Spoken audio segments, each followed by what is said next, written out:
मो ना राजेंद्र कुमार दास मु छोटिया कंट्राक्टर ठिकादार टे देखो अभियोग लंबा तो बहुत थर्द आम दीर्घ दिन है अभियोग रखी आसु पूर्व सरकार समय अणओडिया ठिकादार मान दि जाऊला प्रायोरिटी दि जाऊला जो ओडिया अस्मितार कथा अच्छी ओडिया ठिकादार मान अवहेलित होते आज से कथार परिवर्तन आसी ईआईसी पाखक आम जाइलु ग्रीवांस नहीं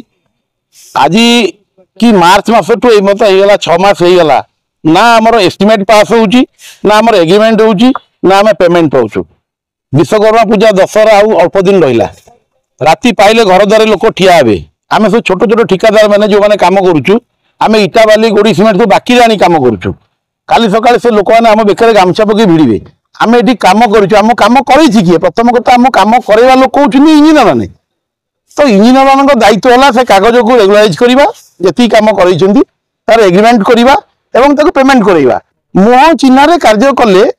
बहुत ठिकादार आज्ञा बड़ी पड़े बहुत लोक बहुत असुविधार अच्छा ठिकादार मैंने बर्तमान चिंता कले आम राजरास्त आत्महत्या करदेबू ना आत्महुति देदेबू कहीं परिस्थिति एभली ये समस्त बड़ ठिकादार नुहति छोटकाटे ठिकादार समस्त अच्छा तेणु आम ग्रीवांस रहा ईआईसी पाक जाइलु बहुत सहृदय सहित आम तो विनम्रता सह कहलु से आम आशा कलु जे आज आम कथाटा से सहृदयतार सह ग्रहण कर चीफ इंजीनियर बिल्डिंग कथा को सहृदयतार ग्रहण कले से कहते आज संध्या सुधा समस्त एससी मान डाकी विचार विमर्श कर निश्चिंत भाव में दशहरा भितर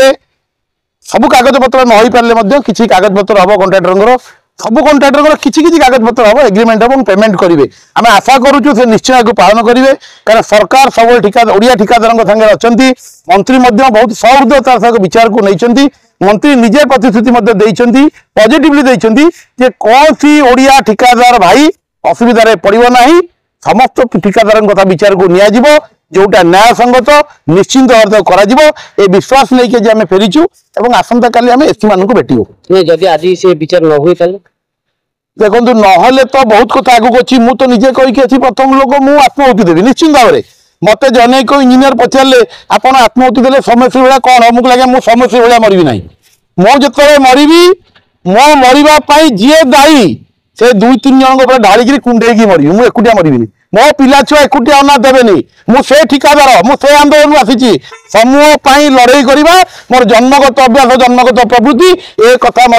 जदि कार्यक्रम नहला ठिकादार भाई मानकर आपण मैंने देखिए प्रथम व्यक्ति मु कि प्रकार स्टेप नौची आ ये स्टेप ओडिशा इतिहास रे लिपिबद्ध होइकी रहिबो।